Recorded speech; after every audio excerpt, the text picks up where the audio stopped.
Hey everybody. On today's episode, we're going to be talking about food plots and feeding year round and everything. Because I know a lot of guys hunt private land. Like I said, I have private land that I hunt that's my where I live at actually. So we're going to talk about that, hunting private land and doing those things, what it takes to try to help the herd and produce more deer there. Thanks.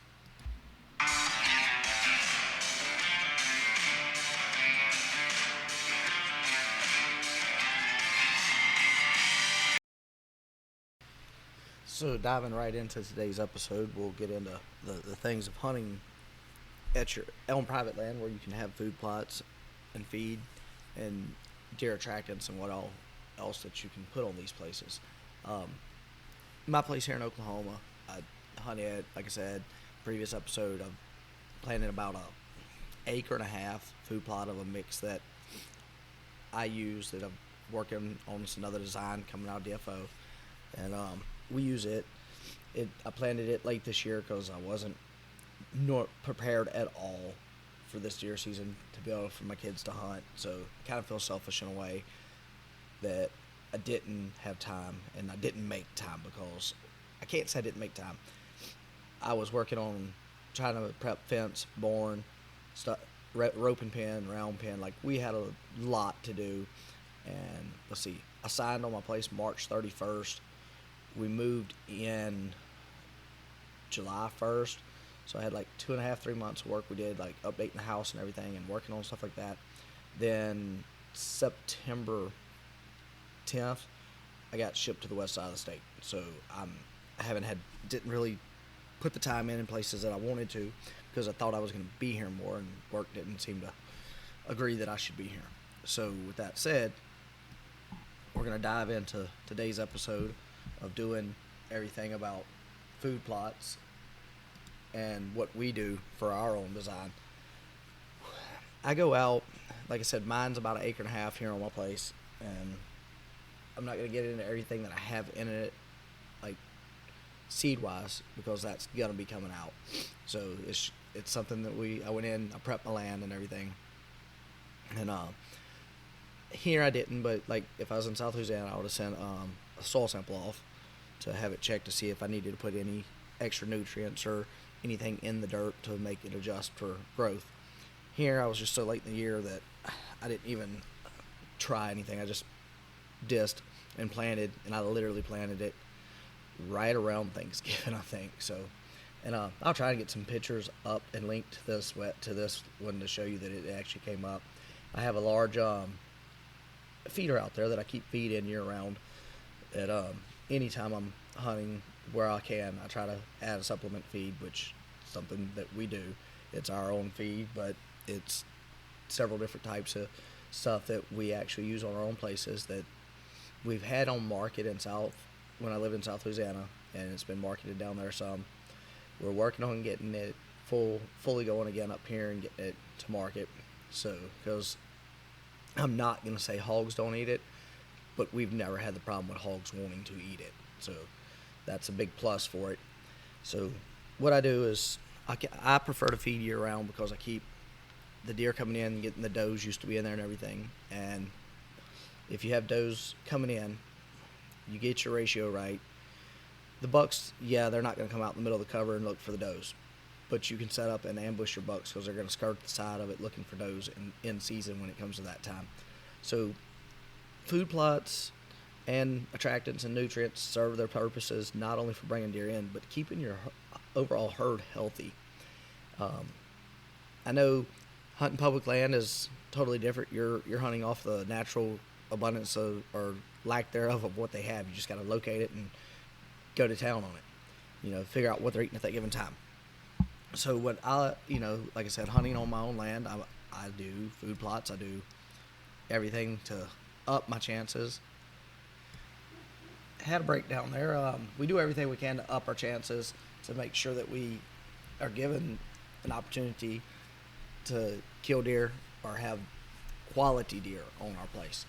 So with that said, what I like to do is keep my feed out year round, which while I'm recording this episode, I'll probably, when I get finished, need to go out there and check my feeders and top them off and make sure that they're good to go. I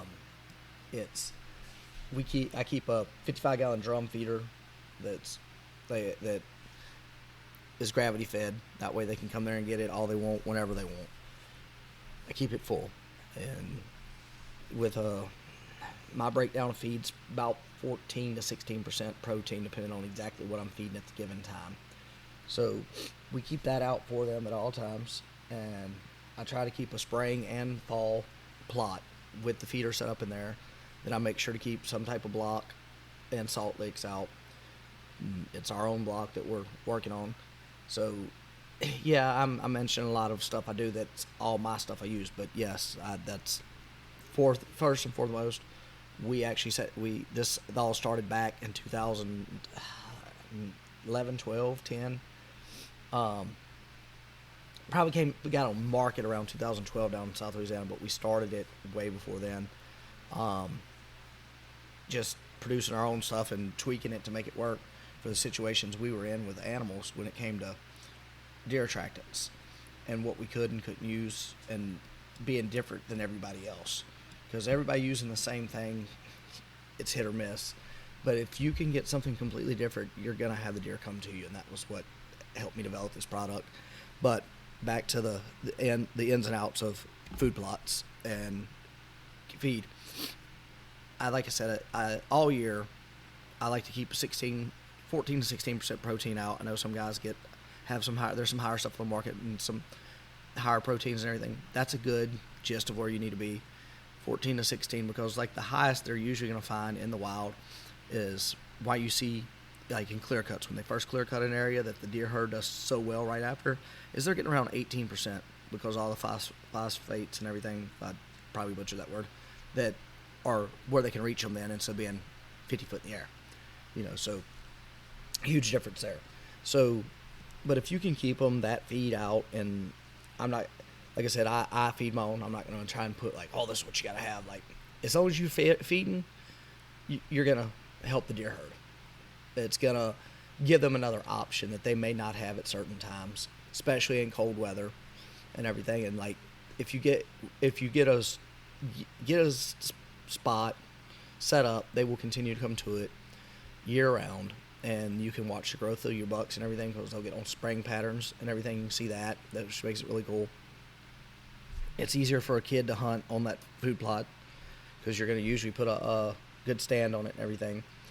And that's what I enjoy about having that set up like that, because it's set up for other people, and you go from there. Like I said, I'm gonna try to put some pictures with this, either when I make it go live or through the Facebook page with it.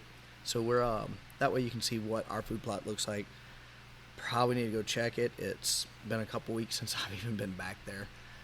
So like I said, my feeder's probably empty, because it was halfway full month and a half prior to me recording this, and I'm recording it. You won't hear it for another 2 weeks from when I'm recording it. So yeah, definitely need to check my feeder if I haven't by then. So my biggest thing with what I'm trying to get out there is pick you an area. If you can have food plots and you can have feed, pick you an area, put the time and effort in to keep feed there and some type of grass, product, like some food plot product there year round, and you'll have deer coming to it. I'm not going to sit here and tell y'all you're going to kill this huge monster off of it, or it's going to be like you see on the on TV where they got 20 deer out in that food plot. Your area determines all that and what's going on around you. But will it increase your chances of having deer hold close, especially does? Yes. And if you can hold some does close, your bucks, deer and rut, are not going to come out in that food plot, generally speaking, but they're going to skirt the outside edge of it, and you're going to be able to see them if you set up right off the plot. So that's the thing. Are they the A1 all one kill everything? No. Are they something to put in your arsenal and help you? Yes. And anything you can do to improve your percentage chance of seeing deer and having a chance to shoot one, all that's going to do is help you with the if your percentage goes up, if you got a better opportunity, obviously you know what's going to happen. So take the time, pick a food plot area, pick a spot to put a feeder, go out there and pick whatever name brand you want that's out there. If you'd like to get with us, it's Delta Fly Outdoors through Facebook, through the podcast, through YouTube. Get with us on any of those, and we'll be more than happy to try and set you up with one of our products. And if you're able, where we can, we will come to you and, look at your area and give you an idea of what to do. Like, we do some consulting and everything like that. So just reach out to us. Make sure if you're going to plan a food plot, do your homework, but plan a food plot.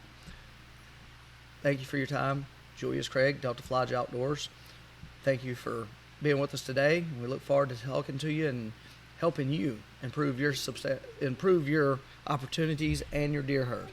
Thanks.